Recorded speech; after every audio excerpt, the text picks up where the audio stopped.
Hello and welcome to Maritime Innovations. The shipping industry is responsible for nearly 3% of global CO2 emissions, and that's over 1 billion tons annually. And while the world debates how to decarbonize one of the most carbon-intense sectors of the global economy, the London-based startup Seabound isn't waiting. They've just launched the world's first commercial onboard carbon capture system, turning cargo ships into floating carbon capture facilities that can remove CO2 directly from exhaust gases while at sea. What makes this truly a breakthrough and particularly fascinating is their calcium looping technology. It doesn't just capture carbon, it transforms it into limestone that can be sold as industrial input, creating a completely new revenue stream for shipping companies. And with the IMO's new carbon pricing potentially reaching up to $380 per ton, the economics of shipping are about to change dramatically. I met today's guest a few weeks ago when she took the stage at Aker Brygge in Oslo during North Shipping to receive the Young Entrepreneurs Award, and it's clear why the industry is taking notice. Alisha Frederikson, co-founder and CEO of Seabound, is turning one of the world's most challenging decarbonization problems into commercial opportunity. Alisha, welcome. Thank you so much for having me. Alisha, Seabound just launched the world's first commercial onboard marine carbon capture project. What makes this moment different from your previous, also successful pilots, and why is this a turning point for the industry? Yeah, absolutely. So the previous pilots that we've done so far essentially were really about testing prototype versions of our technology. And even though we were still developing the technology, we were keen to get out of the warehouse essentially or out of the lab as quickly as possible, to get into the real world, onto vessels and working closely with customers. So we've done that now a couple of times. But the project that we're just announcing today, if I can say that, essentially is that we are, for the first time, deploying our first full-scale commercial units. So we're no longer kind of testing and tinkering, if you will, but it's really about getting the real systems out on the water. So I think the significance for the industry is that it shows that our carbon capture system is ready to go.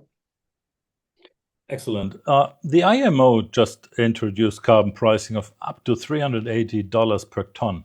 How does this regulatory shift change the economics for ship owners, considering your technology? Yeah, absolutely. So I think the main difference is that it accelerates the payback period for them. So there was already incentive for ship owners to reduce their CO2 emissions from IMO's carbon intensity indicator, from EU regulations, Fuel EU as well. So there was an incentive, but I think it wasn't really expensive enough, essentially, and it didn't really incentivize urgency. But now with our system, I mean, we can actually deliver payback periods of 1 to 5 years, depending on the context, which is really rapid for the shipping industry. And so I think that's where there's a much stronger ROI essentially for our customers today. Your calcium looping technology captures almost 95% of the CO2 and converts it into limestone, and that can be used as an industry input. How does this waste to resource approach change the business model compared to traditional carbon capture? I think the main difference is probably that we can get started with CO2 capture today, essentially. So we don't need to wait for a long supply chain of CO2 transport and sequestration infrastructure, especially in ports which aren't yet equipped to be receiving pure or liquid CO2. And so we've really tried to kind of think creatively and think outside the box to find a solution that is, rapidly deployable and easily scalable. And I think in an industry like shipping, it needs to be flexible and it needs to be robust for many different types of operations. So I think that's the main reason is that we can really, get started sooner without waiting for others. Very smart approach.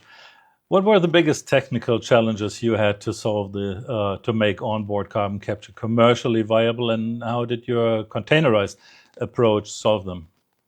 Sure. So I think there have been a variety of technical challenges along the way, and we've really tried to seek customer feedback and input throughout our whole journey to be able to craft our solution. So, I think in the beginning it was really about, weight and space considerations, energy consumption on board, that type of thing. And so we used those concerns as almost design criteria essentially for our system so that we could make sure that it was addressing their concerns from the get-go. I think another challenge we faced was that when we did our first pilot, we actually temporarily relocated the whole Seabound team to a shipyard in Turkey. And we spent a couple of months on site, the owner with the charter, with the yard, building our system essentially. And it was a very intensive project, sort of in the Turkish summer heat. And we were racking our brains to try to figure out, is there a better way that we can do the install or the retrofit? Because this isn't going to scale very fast if we need to do this process each time. And that's actually when we found a way to almost flip our technology on its head and make it modular. And I think it was sort of through that hard-earned, challenging first project, if you will, that enabled us to have that breakthrough. And now it's much, much easier to retrofit because the whole capture device is in a container itself. So I think that's another example of a challenge we've overcome. By the way, big congratulations. You've just partnered with Heidelberg Materials, Hartmann Group, and Intermaritime for this project. What does it take to get such major industry players to bet on a new technology? And what does this partnership model means now for scaling? Yeah, great question. I think it takes solving a problem that they care about.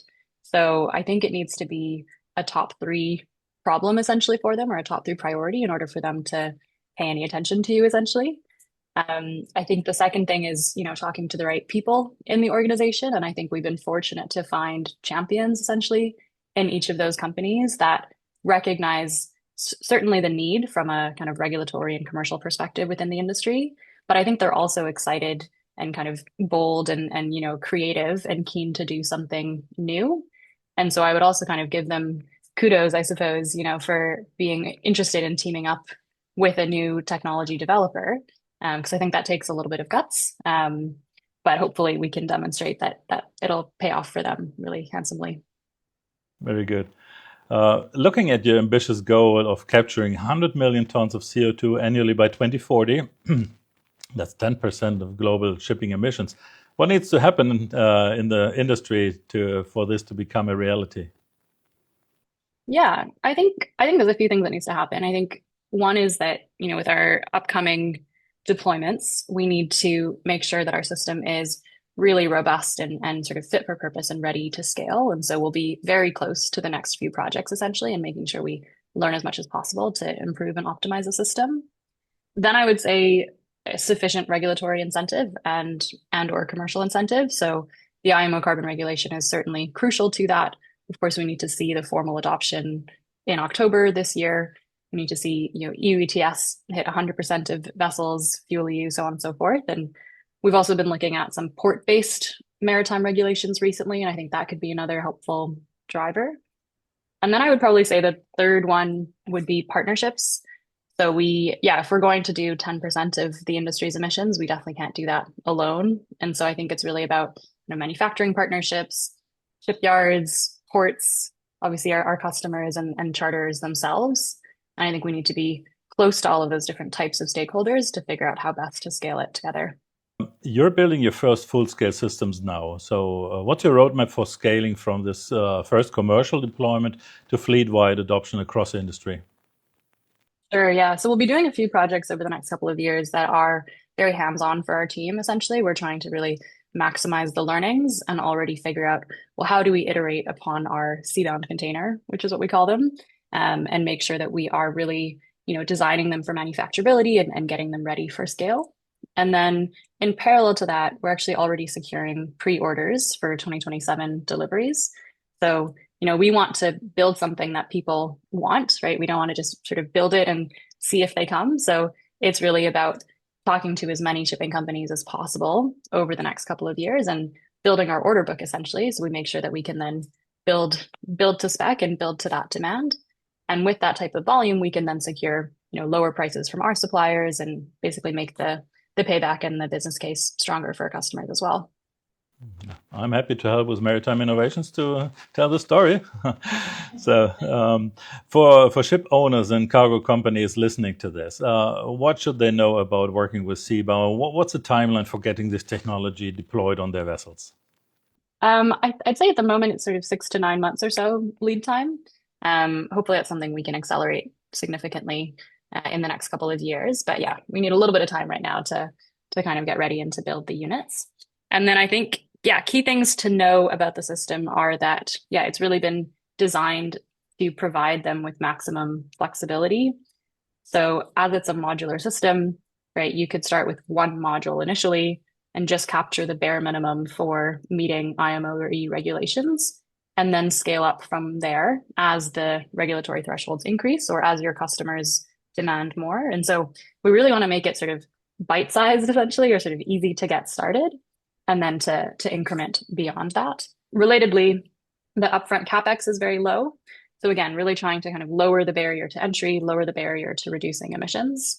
And then it's a very simple system, and we've automated its operations. So there is no crew training required, which I know can be a challenge for some other technologies.